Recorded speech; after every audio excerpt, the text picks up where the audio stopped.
Il s'est passé une histoire dans un Uber et ça fait longtemps que j'avais envie de la raconter. Je viens me rendre à un événement et du coup je suis en robe toute serrée, les cheveux brochingés, full face de make-up. Je me dis vas-y flemme de prendre le train, de me faire siffler, de me faire suivre. Du coup je prends un Uber. Il me paraissait être une option beaucoup plus safe. À l'époque je ne savais pas, je ne prenais jamais de Uber. Je monte dans la voiture, j'ai mes deux écouteurs dans les oreilles et pourtant le chauffeur n'arrête pas de me poser des questions. Au début je réponds pas, je réponds et je finis par enlever un de mes écouteurs parce que je vois qu'il s'arrête pas de parler en fait, il comprend pas. Il me demande quel âge j'ai, il me demande si j'habite là, si le quartier il est bien. Au début je capte pas en fait.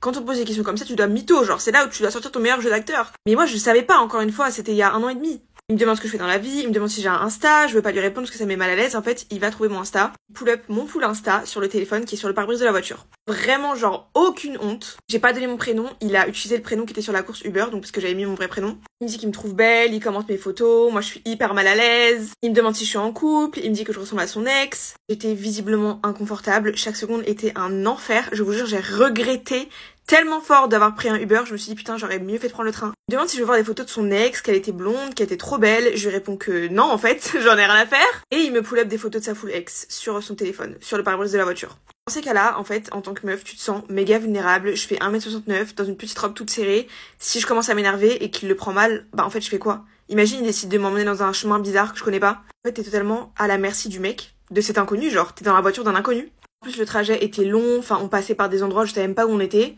En rétrospective, c'est facile de dire bon bah t'aurais dû sortir de la voiture ou je sais pas, t'aurais dû appeler quelqu'un. En fait, je savais pas quoi faire et vraiment encore une fois, imagine, tu t'énerves, le mec réagit super mal, il fait ce qu'il veut de toi genre. C'est ça que les mecs ont du mal à comprendre, c'est que en tant que meuf, bah c'est triste mais très souvent on est dans une position de vulnérabilité totale. Je finis par remettre mes écouteurs et lui dire que là j'ai vraiment envie d'écouter ma musique et que je me sens super stressée. C'était l'événement où je vais aller rencontrer Selena Gomez. Donc déjà que de base, en fait, j'étais sous pression. Mais en fait là j'étais sous pression, plus toute rouge, plus malaisée. Je regrettais franchement pendant 50 minutes de trajet. Je regrettais ma décision d'avoir pris un Uber. Du coup maintenant en fait le mec il a mes coordonnées parce qu'il a mon Insta, il a mon adresse. Quand on y repense, c'est archi dangereux. C'est chaud. Je raconte cette histoire aujourd'hui parce que je suis tombée sur le TikTok d'une meuf qui avait commandé Uber Eats, qui allait chercher en bas de l'immeuble son Uber Eats et le mec Uber Eats a voulu la raccompagner à sa porte et rester dans son hall d'entrée. Et en fait à un moment donné c'est relou.